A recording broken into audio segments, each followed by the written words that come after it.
Mateus capítulo 7, verso 13. Uau, estamos aí a pouco mais de 60 minutos do novo ano. Glória a Deus, hein, irmãos? Ô Senhor, amém, amém. Ó, tem um glória a Deus ali, glória a Deus. Irmão, eu estou com muita expectativa para o próximo ano, viu? Embora eu sei que Deus não unge calendário, Deus unge decisões. Amém? Deus não unge calendários. Viu, Geise? Não é? Deus unge decisões. Se daqui a pouquinho virou 2026, você pega lá aquele calendário bonito que você ganhou no açougue. Rapaz, que tanto de calendário que o povo de açougue quer dar pra gente, não é? Você chega e pega um calendário. Ô irmão, obrigado. Minha religião não permite, não. Virou o calendário. Mas se meia-noite 1, meia-noite 10, quer dizer, já é um outro dia, né? A gente continuar falando a mesma coisa, pensando a mesma coisa, ou seja, não mudou. Porque não é o calendário, são as decisões, é a mentalidade.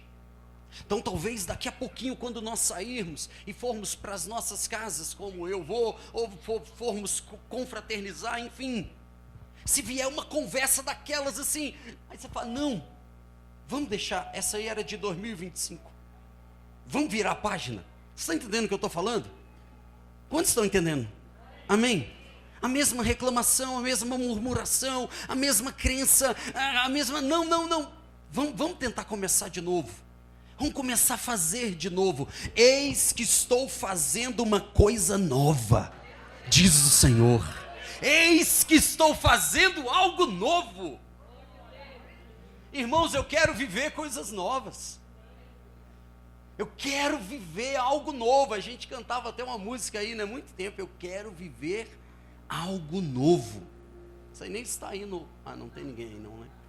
Não quer não, Teca? Não? Passou? Essa é algo velho já? Puxa vida. Então tá bom. A esposa disse, tá tudo certo. Hã? Algo novo vindo essa. Essa é boa. Mateus capítulo 7, versículo 13. Quantos acharam? Diga amém.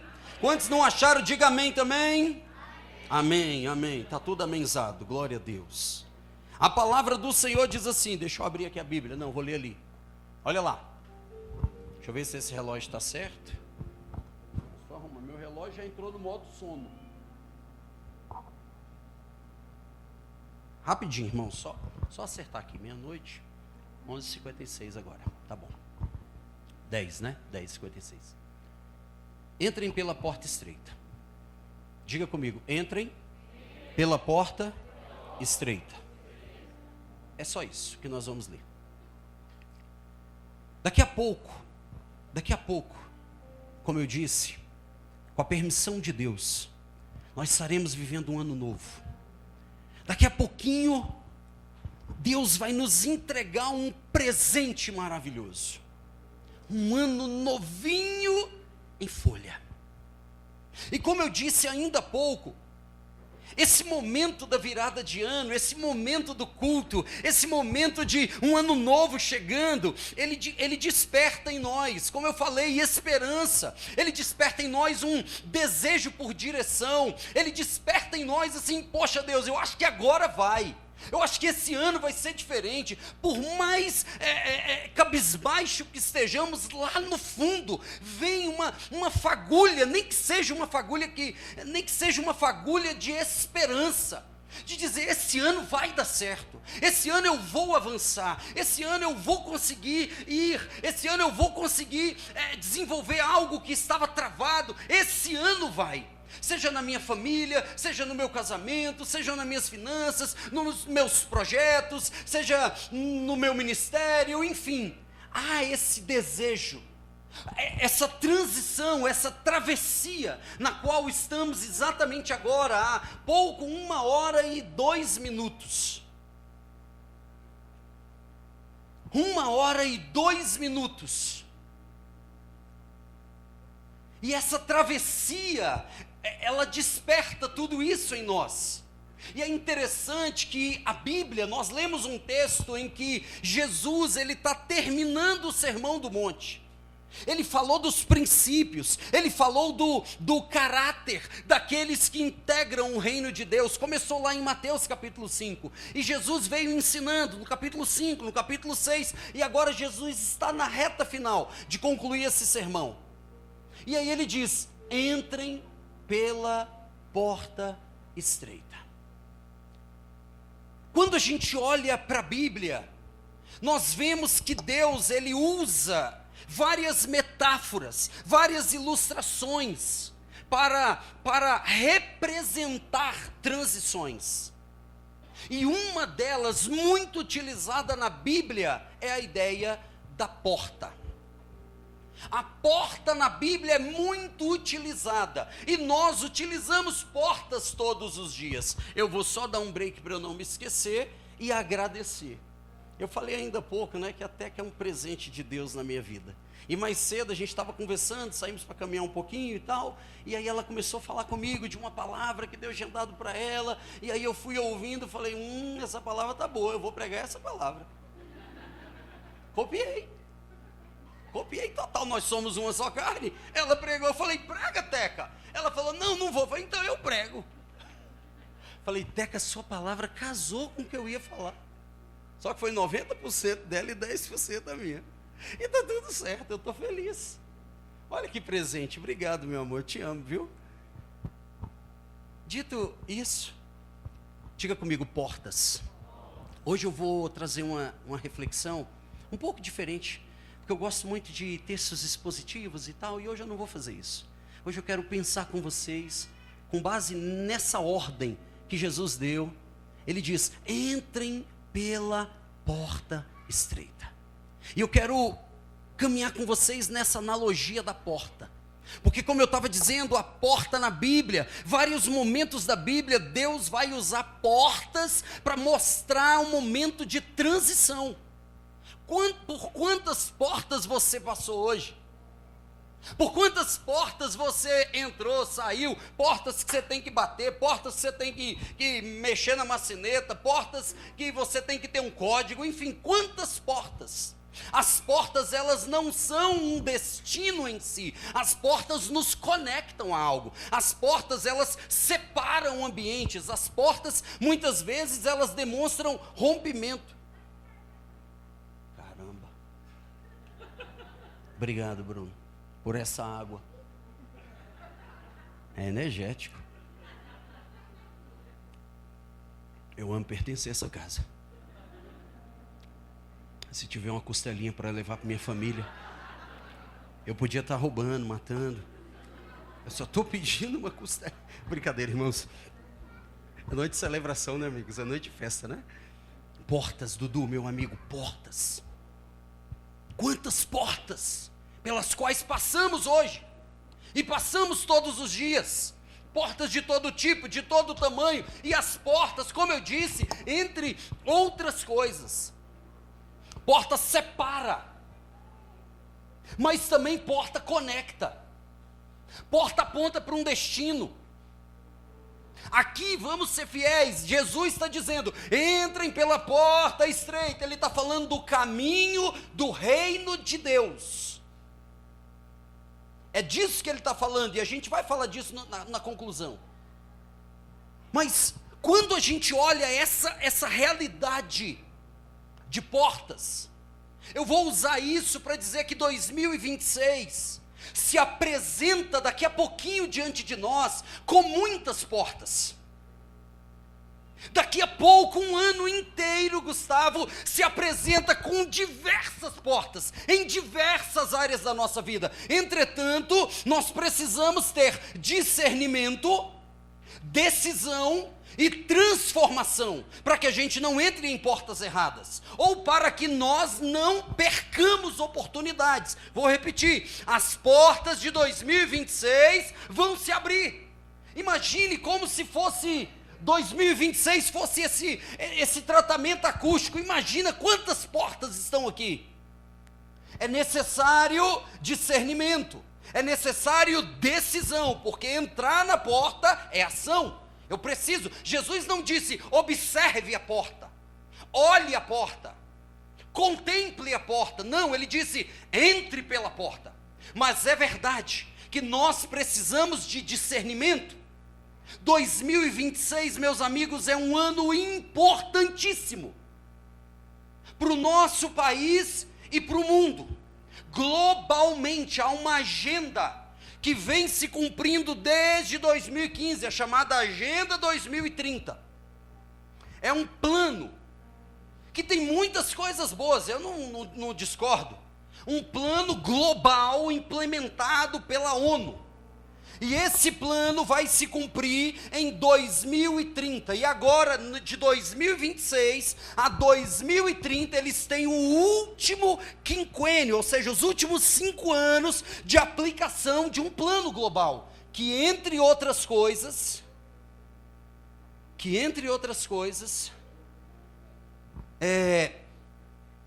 proclamam, compartilham princípios, por exemplo, que contribuem para enfraquecer a família.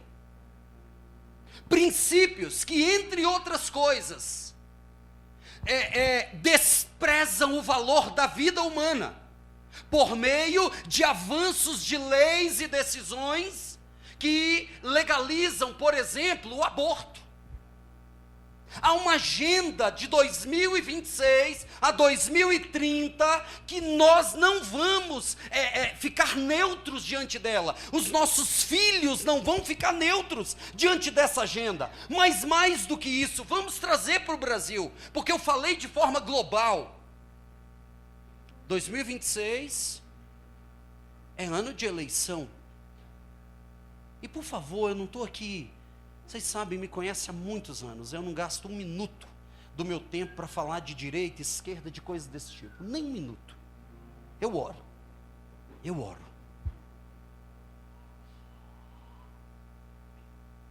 Mas 2026 é um ano importante para nós.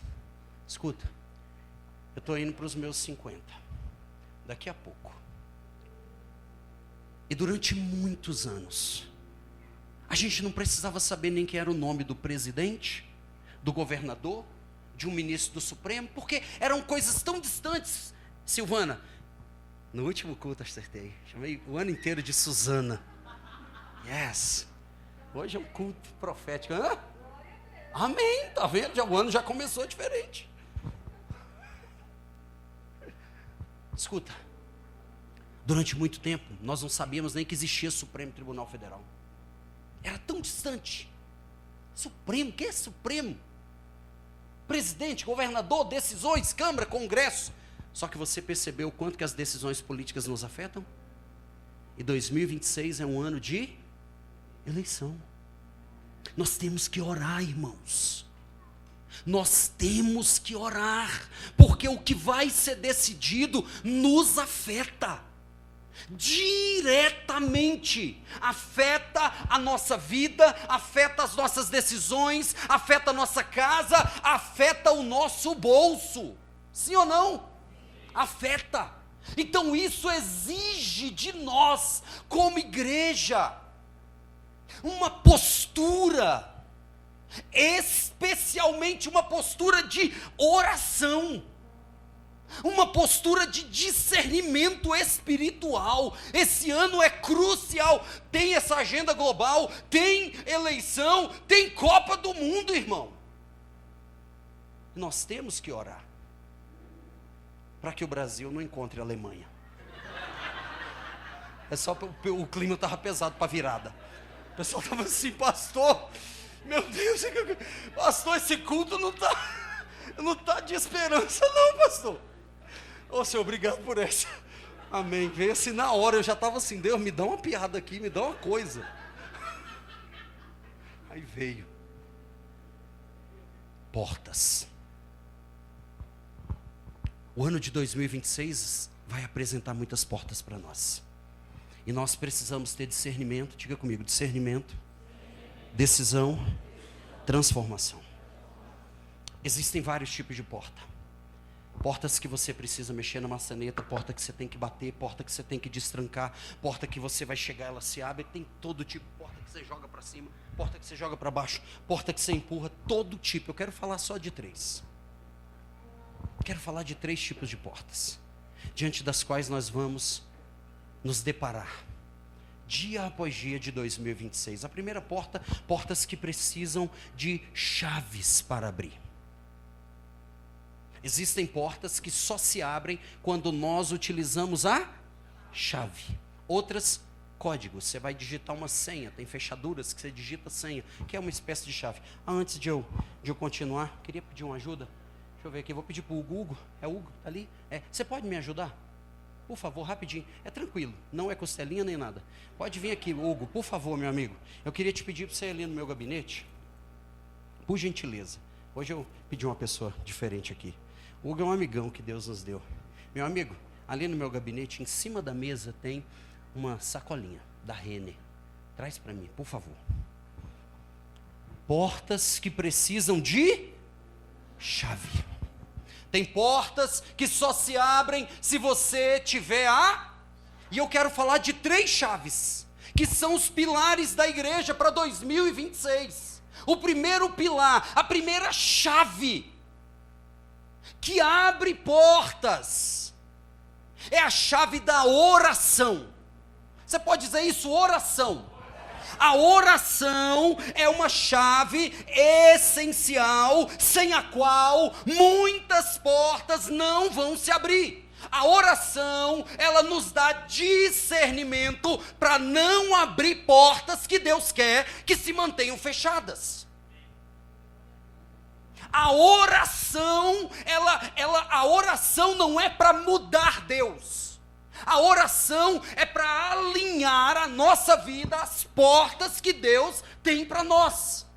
Muitas vezes, eu disse isso aqui há poucos dias, estamos mega cansados, exaustos, frustrados, porque estamos fazendo tudo no piloto automático, na autossuficiência. Não oramos, não pedimos direção. Eu tenho um problema no meu casamento, eu estou lutando com ele, Ore. Use a chave da oração. Oração é dependência. Oração é a igreja dizendo: Senhor, eu preciso do Senhor. Senhor, sem ti, nada eu poderei fazer. Tem portas que somente vão se abrir quando nós nos dedicarmos à oração. Vou aproveitar 2026, diga oração, comunhão e discipulado relacional. Dos dias 12 a 18 de janeiro, 12 a 18 de janeiro. Você vai ter aí vários dias de férias, tal, tudo tranquilo, praia, aquelas coisas boas. 12 a 18 de janeiro, nós vamos estar aqui na igreja orando todos os dias de 20 horas a 21. Glória a Deus, amém, glória a Deus. E assim, irmão, vocês sabem, eu não vou ficar aqui falando tal. Eu estou falando para vocês de algo real, vocês estão entendendo? Isso é um propósito. Isso é um propósito de uma igreja que está ciente do ano que está se iniciando. De 12 a 18 de janeiro nós estaremos aqui, vai começar numa segunda-feira, nós vamos orando e vai terminar no culto de domingo. Todo dia nós vamos estar aqui 20 horas orando, apresentando a nossa vida, os nossos filhos, a nossa casa, a nossa família, os nossos sonhos, o nosso ano ao Senhor. Existem portas que somente se abrem com a oração. Quando você olha o DNA, a igreja lá em Atos, e perseveravam na doutrina dos apóstolos, na comunhão e nas orações, perseveravam. Não era um propósito apenas, era um estilo de vida. Há portas que somente vão se abrir com oração. Escute, eu acabei de dizer, Deus não unge calendário, Deus não unge método, Deus não unge estratégia, mas Deus responde a pessoas que oram. Tem portas que só vão se abrir com a chave da oração. Mas além da chave da oração, existe a segunda chave que eu acabei de citar, que é a chave da comunhão. Deixa o Hugo vir aqui.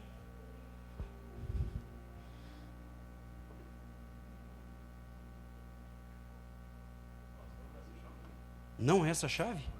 Tu quebrou a porta? Obrigado, Senhor. Ufa, quem abriu? Ai, Senhor, obrigado. Obrigado. Isso aqui é um presente para você. Para você e para Valesca. Toca aqui para mim, toca aqui. Tamo junto. Leva na sacolinha da Rene. Ó, isso é um presente que eu preparei para dar pro Hugo. Já estava programada essa ideia. Ele não sabia não, tá? Ele não sabia. Mas eu dei uma chave para ele, que não era a chave do gabinete. Eu vou saber, para que tu abriu, Bruno? Porque o projeto era ele voltar aqui, no meio da igreja, e dizer, não abriu. Aí eu ia falar, ah tá, por isso que eu estou dizendo, Hugo, que tem uma chave certa para a porta certa.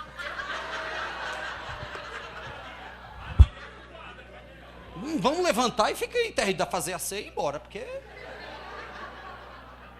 Aí você entendeu a lição? Entendeu, Hugo, a lição? Tem a bênção lá, sem a chave certa não abre. Você está entendendo isso? Oração. Para discernimento, para sabedoria, para a gente não agir segundo os nossos impulsos, para a gente não agir segundo o tempo, para a gente não agir segundo a circunstância. Oração. Eu disse para você que 2026 vão se abrir muitas portas e eu preciso de discernimento, decisão e transformação. A segunda chave que abre muitas portas é a chave da comunhão. Comunhão, a cruz, entre outras simbologias. A cruz aponta para a comunhão. A cruz aponta para a comunhão com Deus. A cruz aponta para a comunhão com meu irmão. Eu disse comunhão, eu não disse conivência ou oportunismo. Eu estou falando de aliança, de nós estarmos juntos, de partilhar a vida. Eu não posso me reunir com o Fred, com o Herbe, com o Júnior, apenas porque eu me interesso por algo, apenas porque tem algo. Não, irmãos. Comunhão é uma chave essencial na igreja. Nós precisamos cuidar uns dos outros. Nós precisamos nos preocupar uns com os outros. O século 21 ele é marcado pelo individualismo. O século 21 ele é marcado por grupos, por facções que se isolam. Isso não pode acontecer dentro da igreja.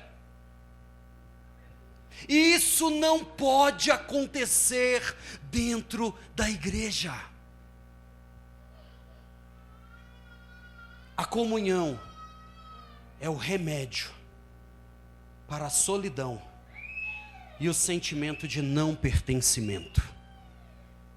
A comunhão é o remédio para combater. Veja que o púlpito aqui é importante, claro, mas ele é essencial pregar daqui como eu estou falando hoje, mas ele não resolve tudo. Essa mensagem que sai daqui, ela precisa se espalhar na igreja. É por isso, por exemplo, que nós implementamos com muito sucesso, graças a Deus, os pequenos grupos. E no ano que vem, nós vamos ter pequenos grupos aqui no Gama, lá na Santa Maria, não sei, uns 10 lá no Valparaíso, Céu Azul. Nós vamos ter lá naquele lugar, onde é, Ellen, que você mora, como é o nome? Totalville. Cadê o amém? Amém, amém. Santa Maria, eu ia brincando, não posso. Santa Maria, Gama, Planaltina, Sobradinho. Vai ter, irmão, porque a igreja precisa se conectar. Vocês estão entendendo? Há portas que só abre com a comunhão. Sem a comunhão, é como uma fechadura que você vai com a chave errada ou com a chave torta, que ela entra, mas não roda. Assim é quando os relacionamentos começam a ficar problemáticos. Não abre a porta, não avança, fica travado, você coloca, daqui a pouco quebra a chave. Comunhão é uma chave essencial. A igreja que nós desejamos viver, sem comunhão, essa igreja vai virar apenas um balcão de informações. E não é isso que nós desejamos para essa igreja. A igreja precisa ser um lugar de comunhão verdadeira, vibrante. A igreja precisa ser um lugar que nós nos sentimos pertencentes, que nós realmente compartilhamos vida com vida, que nós ajudamos, nos preocupamos, porque pessoas, eu disse pessoas importam. Você pode dizer isso comigo? Pessoas importam. A terceira chave que abre esse tipo de porta é o discipulado. Porque Deus não abre portas, muitas vezes para nos impressionar, mas para nos formar. Jesus disse, vão e façam discípulos. Quem é que faz discípulo? É outro discípulo. E quando eu digo discipulado relacional, eu digo de nós estarmos, veja que é uma coisa se conectando com a outra. Se nós fôssemos pensar no corpo humano, a Bíblia diz lá em Atos 2 que eles perseveravam na doutrina dos apóstolos e na comunhão e nas orações, e alegremente eles estavam de casa em casa partindo pão, e enfim, é um texto lindo o texto de Atos 2. A palavra de Deus literalmente é como se a gente pensasse no corpo humano, é como se fosse o esqueleto. A palavra, a doutrina que dá forma, que dá estrutura. Só que o esqueleto, ele precisa de sistemas para funcionar. Se a palavra de Deus é o esqueleto, a comunhão é o sistema circulatório. É por onde vai o sangue, que conecta, que leva vida.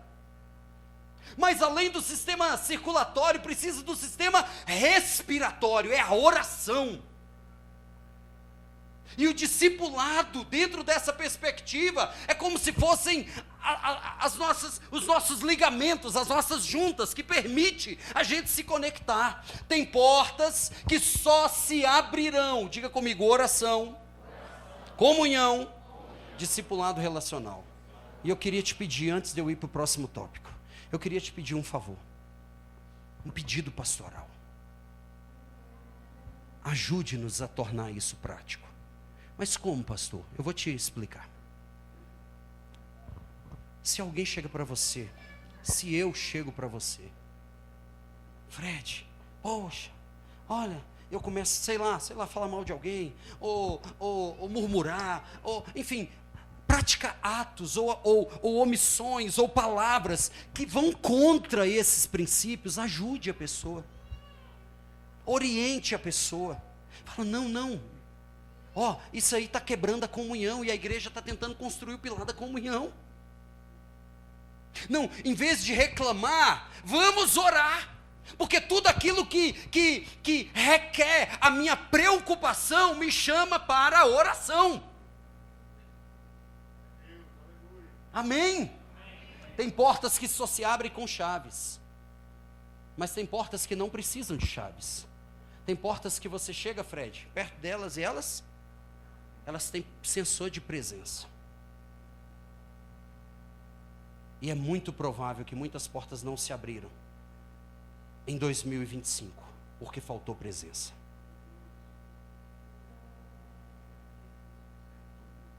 Faltou presença.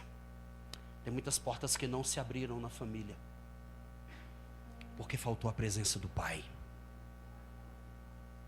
Tem muitas portas que não se abriram na família, porque faltou a presença do cuidado. A gente está ganhando em tudo, conquistando, avançando, e perdendo dentro de casa. Tem portas, amigos, que precisam de presença. Não adianta orar, não adianta fazer, construir, não, presença. Se tratarmos de família, presença. Filhos, presença. Cuidado, relacionamento, perceber o outro. Atenção. Tem portas em 2026 que somente se abrirão com presença. Mas além da presença nossa, Aziel, a presença nossa nesse contexto, a presença de Deus. Presença fala de intimidade com o Senhor. Presença fala de desejo, de devoção, fala de vontade. Uma coisa eu pedi ao Senhor, que eu possa habitar nos seus átrios. Presença fala de fome por Deus, fala de desejo por Deus, fala de apetite pelo sobrenatural, e isso se conecta de novo com oração. Olha que música linda que foi usada na adoração aqui com dança, que fala do desejo pela palavra. Comece, se você não consegue ler a Bíblia inteira, não importa, leia a metade dela. Se você não consegue ler a metade, leia o Novo Testamento. Se você não consegue ler o Novo Testamento, leia um versículo por dia. Mas se aproxime da presença, fale com Deus, se aproxime de Deus, porque há portas que só se abrem com presença. Mas tem um terceiro tipo de porta, André, que não abre com chave e nem com presença. Tem portas, lá na Câmara mesmo é assim, tem portas lá que são giratórias, e elas têm um detector de metal. Já passou por porta com detector de metal? Tem hora que dá vontade de você dar um bicudo. Você tira a chave, ela tira o celular. Aí você olha pro cara, ele tem alguma coisa? Tem um canhão aqui dentro do meu bolso. Lá na câmera assim, teve manifestação, o sensor aperta, a porta fica estreita. Tem portas que só se passa com esvaziamento.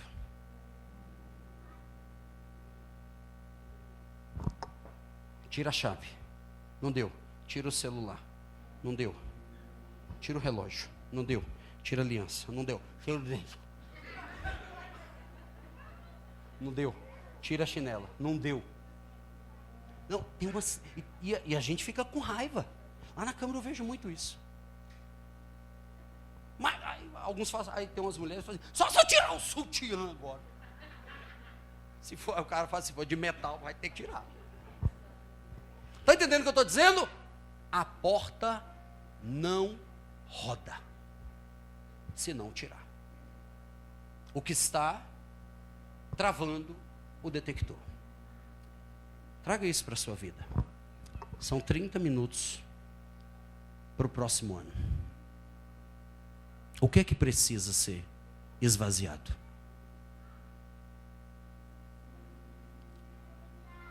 É uma crença? É uma mentalidade? É um pecado de estimação? É a murmuração? É a omissão? É o sentimento de incapacidade? Tem portas que só se abrem, só permitem a passagem quando há um esvaziamento. Se voltarmos para o texto original, entrem pela porta estreita. O Evangelho exige de mim e de você esvaziamento. Se alguém quiser vir após mim, negue-se a si mesmo, esvazie-se de si mesmo, porque a porta é estreita e o caminho apertado. Tem portas, meu amigo Misael, que só vão se abrir em 2026, se nós decidirmos deixar em 2025 o que não deve avançar. O que é que você precisa deixar? O que é que você precisa hoje? Por favor, se você puder. Eu tô imaginando aquela porta, sabe? Tem um lugar na Câmara que a gente entra, tá lá aquela porta lá giratória. Aí você já vai colocando lá naquela caixinha. Coloca. Aí tira, no meu caso que eu tenho notebook, aí tem que tirar o notebook, aí tem que tirar o iPad, tem que tirar não sei o quê. Pensa. Ah, mas eu estou com raiva, não sei o quê. O cara não está nem preocupado. Porque há uma norma. Só passa se não houver o detector. Agora pensa comigo. Se numa repartição pública tem normas que não passa, se não tirar o que está detectando lá no detector, imagina no reino de Deus. Imagina no Evangelho. Irmãos, vocês sabem que eu não gosto de sensacionalismo. Gosto de coisas assim, sabe, reais, inteligentes, racionais. Embora, claro, a gente está conectado na fé. Eu acredito nisso que eu vou dizer agora. Eu acredito em portas extraordinárias sendo abertas em 2026. Eu acredito nisso. Entretanto, minha amiga Marta, nós precisamos de novo de discernimento, decisão e transformação. Há portas que só se abrem quando eu vou esvaziando, tirando tudo. Tem um texto de Hebreus 12 que ele diz assim: deixem todo o embaraço e o pecado que tão de perto vos rodeia, e corra com paciência ou com perseverança a carreira que está proposta, olhando para o autor e consumador da nossa fé, Jesus Cristo. Aleluia. Qual é o embaraço? Você percebe que o autor, ele diz, Gabriel, deixe o pecado e deixe o embaraço. Deve ter amanhã, a corrida de São Silvestre é amanhã? Foi hoje? Quer ver que eu estou meio fora do calendário, né? Mas você já viu um daqueles, foi algum queniano que ganhou daquela, ou foi um brasileiro? Queniano, né? Mas ano que vem um brasileiro ganha, em nome de Jesus. Escuta aqui rapidinho para a gente avançar e eu concluir. Você já viu em alguma dessas provas? Já viu, meu amigo, o cara correndo com um mochilão, aquelas calças cargo, cheio de coisa, um botão. Já viu o cara correndo assim? Não. O cara coloca um baitico. Quem lembra aí do baitico? Vou ver. Pastor, o baitico era bênção. Não é? O cara leva o mais leve possível. O tênis do cara pesa uma folha. Porque ele entende que para ele alcançar aquilo, para ele cruzar aquela linha, ele precisa literalmente se despir, se desapegar, se desprender de todo embaraço. É disso que Deus está falando comigo e com você. Tem portas que você vai precisar de chaves. E eu destaco novamente, a oração é essencial. Tem portas que precisam de presença, a minha presença, a presença de Deus. Mas tem portas que eu preciso me desprender, deixar, mentalidades, pecados, embaraços, determinados grupos, determinadas situações que só me prendem. Jesus disse: entrem pela porta estreita.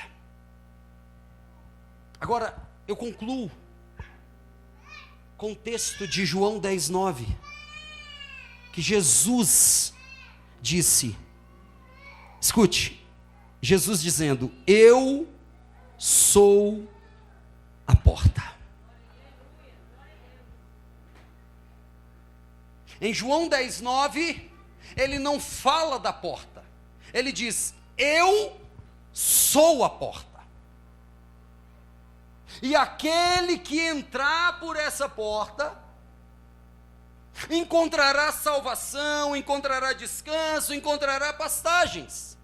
Normalmente portas não são destino, apontam para o destino, mas tem uma porta que é o nosso destino. E essa porta, minha amiga Tati, é Cristo. Essa é a porta essencial das nossas vidas. Você que está aqui hoje, nessa noite, escute, 2026 2026 vai apresentar muitas portas para você. E eu repito, você precisa de discernimento, decisão e transformação. Mas tem uma porta que está aberta, que se chama Jesus Cristo. Essa é a porta. Essa é a porta que nos transforma. Essa é a porta que nos dá destino. Essa é a porta que nos faz viver coisas novas. Eu quando chega nessa época, eu sempre faço uma retrospectiva da minha vida. Cara, minha vida era muito destruída. Minha vida era muito sem perspectiva. Mas quando eu entrei por essa porta, chamada Jesus, ela me conectou com algo que eu nunca imaginei. Um amor que eu nunca tinha desfrutado. Um senso de pertencimento que eu nunca tinha imaginado. Então nessa noite, meus amigos, o texto diz: entrem pela porta estreita. Sentado mesmo como você está, eu quero que você curve sua cabeça. Eu quero fazer uma oração e na sequência